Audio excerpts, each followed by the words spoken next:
Hey, what it do, sports world? And welcome to the Real Untouchable podcast with me, Ray Diggs. I got a great segment for you all. I want to talk about who's going in the top five of the NFL draft. I'm going to give you all my preview of the top five, who I think is going to go in the top five. And hey, tomorrow I will give you all my 6 through 11. Okay, but we got to make sure that we understand that this thing is probably going to change depending on how the NFL Combine go, and also every pro day this right here is going to change, but I'm going to give you all my mock draft, my top five, who I feel that is in the best position to go in the top five right now. But listen, before I get started, hey, make sure y'all hit the like button, the subscribe button, and also the share button, and also give me your all feedback in the feedback section on what you all think about this segment. Also, I'm going to give you all. We're going to talk a little bit about what's next for Joe Burrow and the Cincinnati Bengals, and why I think that Joe Burrow's health it's going to be between if Joe Burrow's health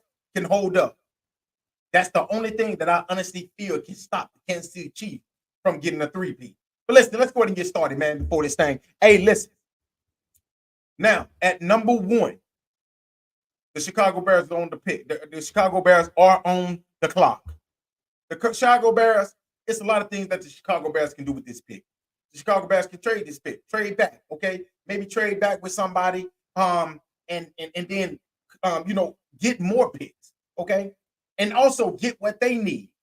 But I think the Chicago Bears are going to trade Justin Fields, and I think the Chicago Bears will draft Caleb Williams, the quarterback from USC, okay, the former Heisman Trophy winner. I think that you have to draft him. I keep telling everybody, man, I'm not saying he's going to be the next Patrick Mahomes, but I will say this. I think that this kid right here is a franchise quarterback. He's a hell of a quarterback, man. He can dominate. I think that, I've seen this kid throw the side on. I've seen him dominate a game. I seen this kid once as a true freshman. I told this story to somebody a few days ago. I saw this kid when he was at Oklahoma. When the running back was stopped at the line of scrimmage and they was going to lose yards and it was going to be a turnover down, I seen this kid take the ball away from the running back and run for a first down and because of him making that play, the Oklahoma Sooners ended up winning that game, in which they would have lost that game. That is the reason why I say that this kid right here is must-see TV. He is a prime time player. And if the Chicago Bears trade on him, I guarantee you, like I said, somebody can trade up, but I don't think the Bears is going to allow anybody to trade up and get this kid, because I think that they're not going to make the same mistake they made with Patrick Mahomes, in which they drafted Mitchell Trubisky. I don't think they're going to let that happen again. And you have to go with the best quarterback. Is Caleb Williams the best quarterback? Yes, he is the best quarterback in this draft. Now we can say the same thing about Justin Fields when he was coming out. We were saying the same thing, but this kid right here is amazing. He was dominant at Ohio State. But I think that the ceiling for Caleb Williams is higher than Justin Fields. That's just my opinion. And that's why the Chicago Bears, with the number one overall pick, will take Caleb Williams, the quarterback from USC. At number two, we have the Washington Commanders. And there's a lot of things that the Commanders can do. The Commanders, I think, honestly, I'm going to be calling the Chicago Bears to see, can I get the number one pick? But I don't think the Chicago Bears are going to bite. So with the number two overall pick, I think that the Washington Commanders, with his pro day and with his combine, I think that they're going to go with this year's Heisman Trophy candidate, this year's Heisman Trophy winner, LSU quarterback, Jaden Daniels. I think that he's going number two. And I'm going to tell you all something. If this kid goes number two, even if he goes number three, or if he goes in the top five, this right here will have been one of the biggest transformations that I've seen of a player. When we go back and we watch Jaden Daniels when he was at Arizona State, he did not look like an NFL quarterback, just being honest with you. He just didn't. Even last year at LSU, he looked like, just a good average college quarterback. Then this season, he stepped his game up to a whole nother level. This kid right here basically put up Joe Burrow type numbers. I'm not saying it was as great as Joe Burrow, but he put up those type of numbers in a route to win the Heisman Trophy.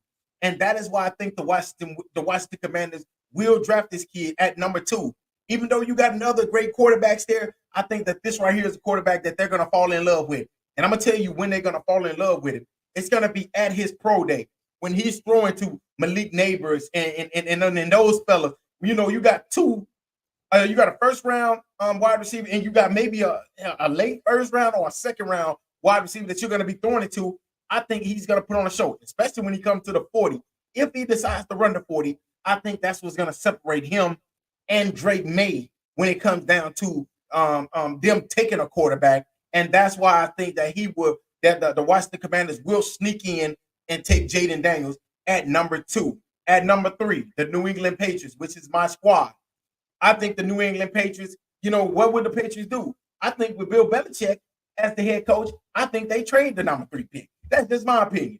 But with the new head coach of Gerard Mayo, I think Gerard Mayo is going to fall in love with Drake May, the quarterback from the University of North Carolina. I think he's going to fall in love with this kid.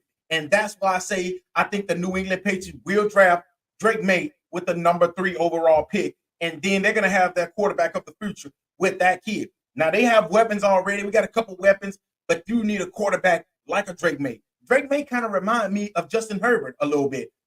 And that's why I think the New England Patriots need. I think the New England Patriots, I think a few years ago, we could have had Jordan Love, but we passed on it. And then we were forced in the draft to take the quarterback Jones. So I think that this year, with a new head coach, you have to go with you got to push Mac Jones out and get you a new franchise quarterback. And you can keep Mac Jones and let him learn 1 year. Let Drake May learn 1 year up under Mac Jones, and then the next season you put him out there. But I think that the New England Patriots will draft Drake May with the number 3 overall pick. And now we're going to take us to the number 4 pick, which is the Arizona Cardinals. Who's the best player on the board, on a lot of draft boards? It's the wide receiver from Ohio State, Marvin Harrison Jr. This kid is a PT plea. He's a prime time player. He's going to dominate in the NFL. He's 6'4", 215, 220, 225 pounds. He can run. He can run every route that you can name. See, and he can also run the deep route, which his father was really, known for running, which was the deep route. But this kid right here have the whole route tree in his repertoire. So that's why I say that the Arizona Cardinals have to take Marvin Harrison, because what do you need? You need somebody to replace the vet that you had, which was Larry Fitzgerald, and who is the perfect candidate to fill that void. It got to be Marvin Harrison Jr.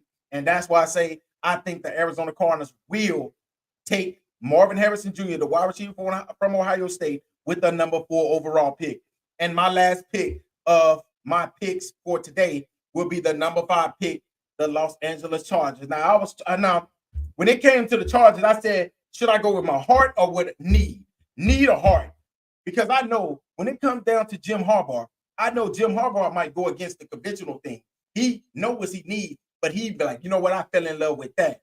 I was torn between Brock Bowers, the tight end from Georgia, and also Joe Alt, the tackle from Notre Dame. And I'm gonna stick. I think that the Chargers will go with Joe Alt, the highly talented tackle from the University of Notre Dame. I think that he's going to be the number 5 pick. I think that they have to build this offensive line. If they're going to keep Justin Herbert, if they're going to keep him healthy, they're going to have to get some linemen around to make sure that, you keep the pressure off of him. The same thing I said about the Cincinnati Bengals. The Bengals, like I said about them last season, they got to get linemen to protect you. You got to protect your money, man. You got to protect your quarterback. And I think that this right here is what the LA Chargers will do this year in this draft. In the top 5, I think that they're going to take Joe Alt, the best offensive lineman in this draft by a lot of draft boards. They're going to take him with the number 5 pick. And I think that that's a hell of a pick. Even though I love Brock Bowers, and I think Brock Bowers can change lives in LA, but I think that this right here is the safest pick for Jim Harbaugh and him to rebuild this offensive line for Justin Herbert, which he's coming off an injury last season. So you definitely want to protect your franchise quarterback. And I think that's what the LA Chargers would do with Joe Alt, the highly talented tackle from the University of Notre Dame. So with the number 1 pick, I got Caleb Williams going to the Bears. At number 2, I have the Washington Commanders taking Jaden Daniels. Number 3, I have the New England Patriots taking Drake May. At number 4, I have the Arizona Cardinals taking Marvin Harrison Jr. And at number 5, I have the LA Chargers taking Joe Alt, the highly talented tackle from the University of Notre Dame. So, hey, what y'all think about those picks and what like I said, it's going to change. It might change in the next couple of weeks when the combine comes and then the pro day comes. So this right here is just right now. This is February. This is my pick. This is my first round picks in February. Maybe, when it get closer to the NFL draft, I'll probably change it. You never know. It might be Caleb Williams, Drake May, and Jaden Daniels. It might be a flip at number 2 and number 3, but you never know when it comes down to it. But I will say this: I think that 3 quarterbacks are going in the top 3 picks of this NFL draft. That's just it just setting up like that because all 3 of these teams need quarterbacks. But yeah, y'all let me know what y'all think. Now let's go ahead and move to the next subject on what we're going to talk about and what's next for Joe Burrow. Joe Burrow is what I think stand between the Kansas City Chiefs and the 3P of his health, Joe Burrow's health. So I see that the Bengals has pretty much upgraded their field. So because they said that is what actually hurt his calf muscle when he pulled his calf in preseason. So if Joe Burrow can come back healthy and they can keep T. Higgins, I think that this right here is the perfect team to dethrone the Kansas City Chiefs. Because I think that, like I tell everybody, man, when I look at Joe Burrow looks at Patrick Mahomes and he don't have no fear of him. Like Lamar Jackson, like Josh Allen. I think every other quarterback in the league besides this kid do not fear Patrick Mahomes. I think, honestly, I feel that Joe Burrow looks at Patrick Mahomes and he's sick of himself as being equal to Patrick Mahomes. And do I agree with that? No, I don't, because he has to win first. You can't compare yourself as a 3-time Super Bowl MVP, 3-time Super Bowl champion to a guy that hadn't won nothing but a Heisman Trophy in college. So, I mean, in a national championship in college. But that don't, I can't put that in the NFL. So I don't think I can't put him right there with Patrick Mahomes. But I think he sees himself as somebody that can compete, and beat, because he's done it, Patrick Mahomes. And that's why I say Joe Burrow health is the one thing that can stand between the Kansas City Chiefs and the 3P is Joe Burrow's health. Okay. But y'all let me know what y'all think about this segment. And like I said, you never know what the Bengals are going to do. Is the Bengals going to keep T. Higgins? I'm hearing that they're going to franchise tag him. Is that going to make T. Higgins happy? Them franchise tag. But also, I will say this, that the salary cap has went up. So they're going to have a nice little amount of spending money. And it just matters about what the owner is going to do. Is he going to basically spend the money to keep this team intact, or teach, or get this team better? Is that the things that he's going to do? We don't know when it comes down to the owner of the Cincinnati Bengals being the cheapest owner in the NFL. So that's what I want. That's what I'm waiting to see. But I can say this right here. I just feel like Joe Burrow is the one quarterback that can dethrone the 2-time defending NFL champions, Super Bowl champions, Kansas City Chiefs. If he's healthy and he have the pieces around him, I just think that he looks at Patrick Mahomes and he feel that he can dethrone that guy because he's one of the quarterbacks that done it. Besides Thomas Elwood Patrick Brady Jr., which is Tom Brady, but Tom Brady's retired. So I think that Patrick Mahomes is looking right now like nobody can stop me. But I think that guy up there in Cincinnati is thinking think about a whole new plan on how he and that team can dethrone Patrick Mahomes and the Kansas City Chiefs. But will it happen? We don't know. We have to wait to see. First, he got to stay healthy because his rookie year he was hurt. He played last season, in which he played a hell of a season. They ended up going to the Super Bowl. Then this season right here, he pretty much fell on his face again. I mean, pretty much hurt ever since the preseason, and ultimately ended up ending his season. So it's about Joe Burrow's health. And like I said, if Joe Burrow can stay healthy, that's the one team that I honestly feel, and I feel it in my soul, that can dethrone this Kansas City Chiefs team. But y'all let me know what y'all think. And like I said before, make sure y'all hit the like button, the subscribe button, and the share button, all right? And also make sure y'all let me know what you all think about this segment and what you all think about my top 5 and who I got going 1 through 5. All right, and what do y'all think? Can Joe Burrow stop that Chief buzzsaw from 3P, or will it be another team that stop this Chief buzzsaw from 3P? I don't know. I keep putting my money on Joe Burrow. I keep putting my money on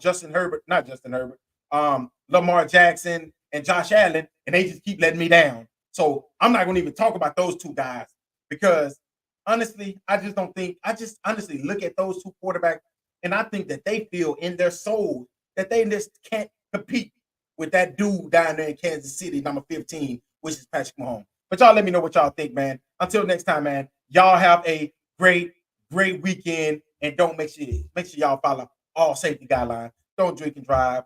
Don't do drugs. Make sure you all doing everything that you need to do to be successful in this thing, man. Until next time, peace.